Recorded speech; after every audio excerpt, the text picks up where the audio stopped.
Hi there. How are you doing? Welcome back. Thanks for joining again. Today we are going to be talking about 14 ways to make your spouse last longer. 14 ways to make your wife or your husband last longer. This video is not for kids. It's not for singles who want to experiment. This is for married people. So if you're single and you're a kid and you want to experiment, it will not work. Oh, if you want to use my tips and then go and be doing, it will not work. Oh, it will not work. It will not work for you. Oh my God, it will not work for you. This I have to say, it is not sex that keeps a man. It is not sex that keeps a woman with you or a man with you. A man who wants to be kept will be kept. A woman who wants to be kept will be kept.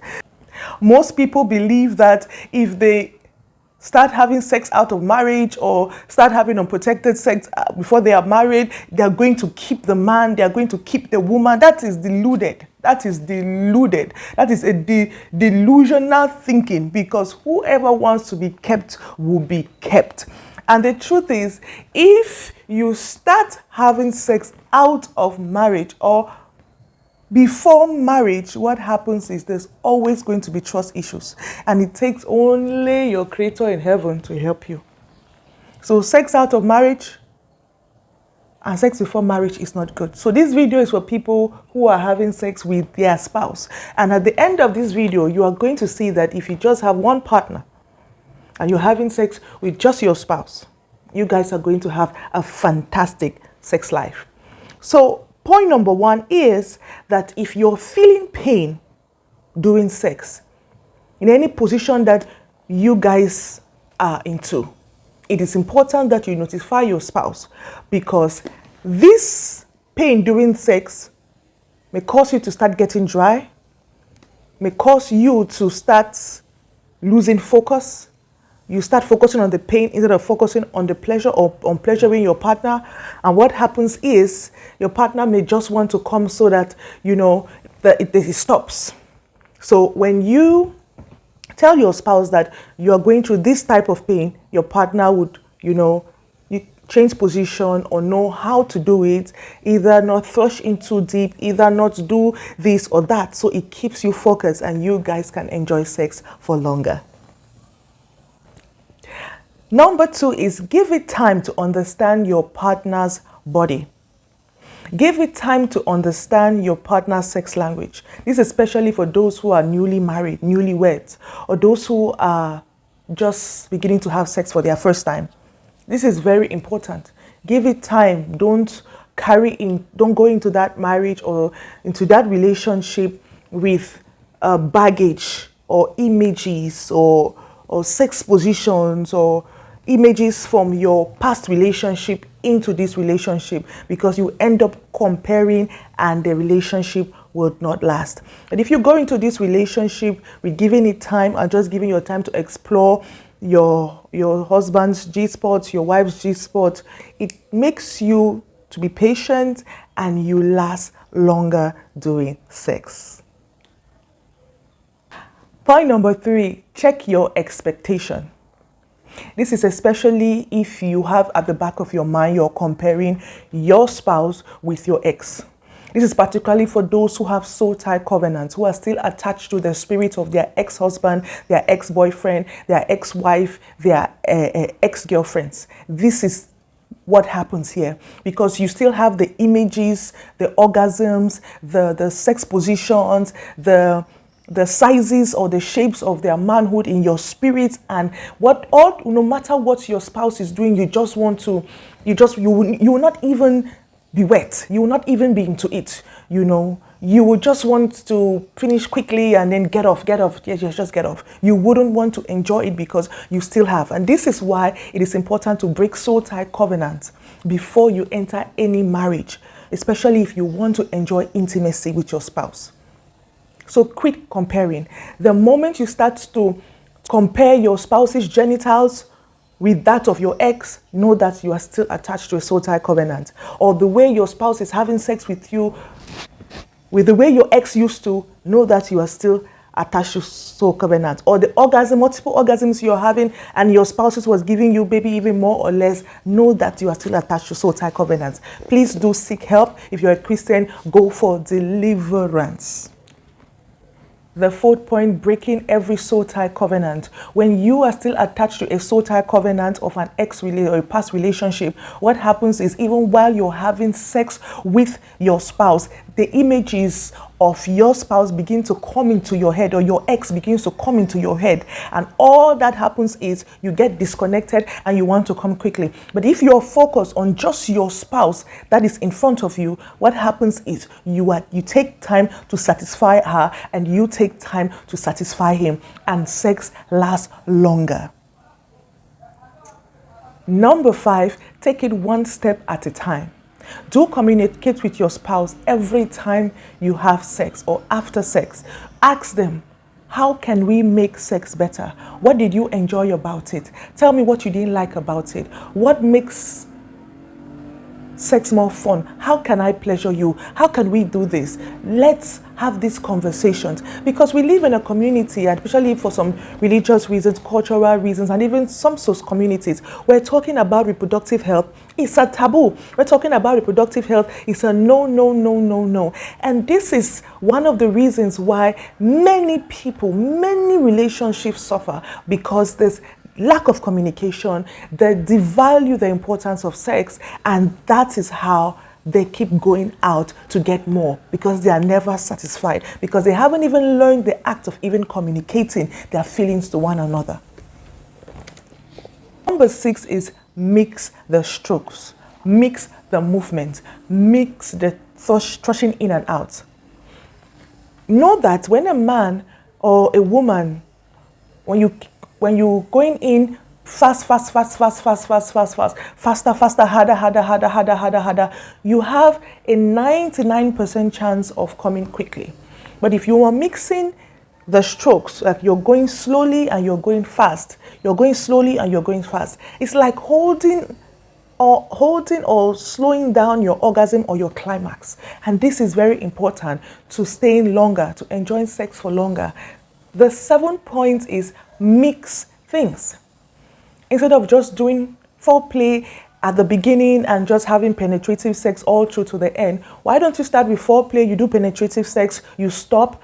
If you're into oral sex, you go into oral sex. If you are into outer course, you do outer course. If you do different things to, keep the sex longer. Because if you're just into penetrative sex, there's a 99% chance that you will come quickly. So mix things up, mix foreplay, mix oral sex if you're into it, mix penetrative sex, mix caressing, mix cuddling, mix a lot of things so it keeps sex for longer, and then you guys can both enjoy orgasm towards the end. Number 8 is use good lubricants. Use good lubricants if you're struggling with vaginal dryness. Maybe vaginal dryness due to premenopause, or you're on menopause, or let me say you're taking a drug or you're having an immune condition that is causing you to have vaginal dryness. There are many reasons for vaginal dryness. I did a video on that. Do watch it. Do use good lubricants. When the woman's vagina is dry, she tends to come quickly, or the man tends to really come quickly just because he's not enjoying it. But when she's really moist or when she's really wet, it keeps him going for longer. And it also, if he incorporates different strokes and also mixing things up by doing penetrative sex, foreplay, doing faster, harder with slower, then sex gets more enjoyable and it lasts longer. Number 9 is using good positions and making sure you change your positions. You can invent your own positions that would keep you having sex for longer. You can do many positions, not only missionary. The lady can be on top, you can do cuddling. There are many stuff, the spooning style. There are many positions that could just engage you guys into more cuddling and to penetrative sex and even outer course, and keeps sex more enjoyable, and keeps sex lasting for longer. The third point, that is, choose a good location, particularly the one your spouse wants or the one you guys decide on. See, when you change location, it changes the mindset of the man and the woman. The spirit of adventure comes in. The spirit of relaxation comes in. The spirit of focus comes in. Having sex sometimes in the same environment becomes boring, monotonous, and all you do is that you want to come and get back to work. So why don't you change location? You can get a hotel. You can travel into a different city. You can do other things. Why not in the car? Why not on the microwave? Why not on the washing machine? Why not in even different locations in the house? Just to spice things up, it will keep sex longer, because the adventureness in your spirit, the adventuring spirit in your head is more active, and you're into knowing how it's going to end, and that keeps you into that sex for a longer period of time than just doing it for 2 minutes and then you hit climax or you have orgasm.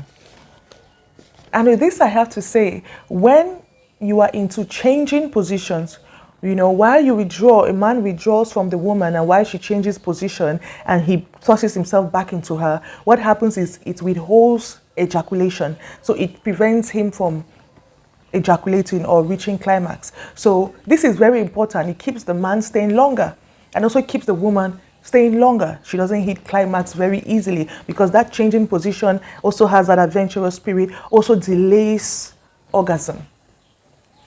Number 11 is giving signals. The stop, continue, and start signal.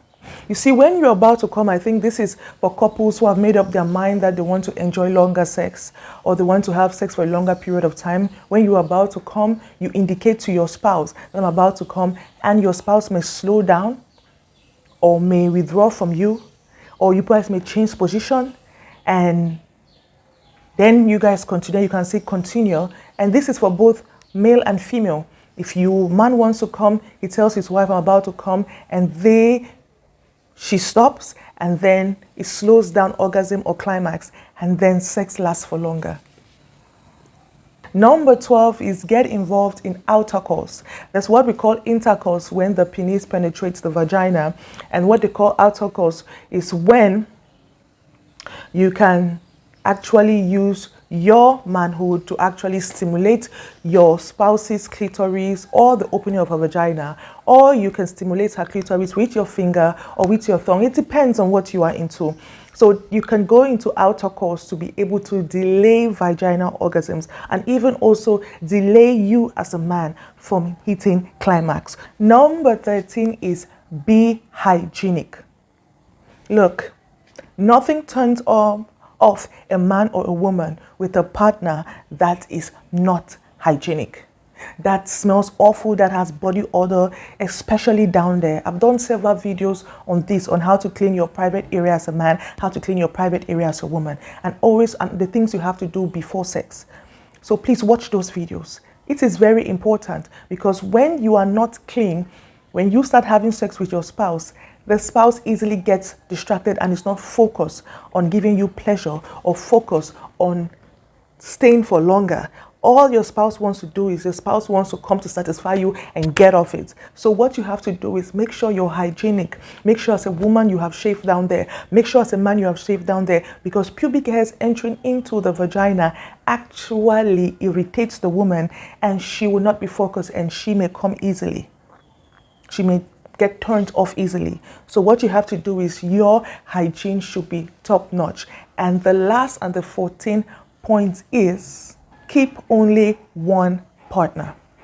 If you have multiple partners, you will not be focused on satisfying your spouse and having long, enjoyable sex. What you'll be interested in, if you have multiple partners and you are just thinking of just jerking off or having, releasing yourself or distressing yourself, you will never be into controlling yourself, knowing how to control your mind so you don't hit orgasm. You will never learn to be attentive to your spouse's needs. When she says sports, when she says go harder, you will not be interested. So this is one of the things that you should really take in mind. You can have one partner and that partner satisfies you really well. If only you are patient, if only you are focused, you take your time and you communicate. So thank you for joining me in today's class. If you have been enjoying my videos, please do give it a thumbs up, do share, do comment. If you just hopped on this channel, do subscribe. And remember, if you haven't turned on the notification bell, all the notifications on this channel, please do, so that when I publish or when I upload this type of juicy content, you'll be the first to watch. Remember, your reproductive health is my responsibility. Thank you so much for your love. Thank you so much for sharing. Thank you so much for coming back. Thank you so much for empowering me and for your questions and for your love. Thank you. God bless.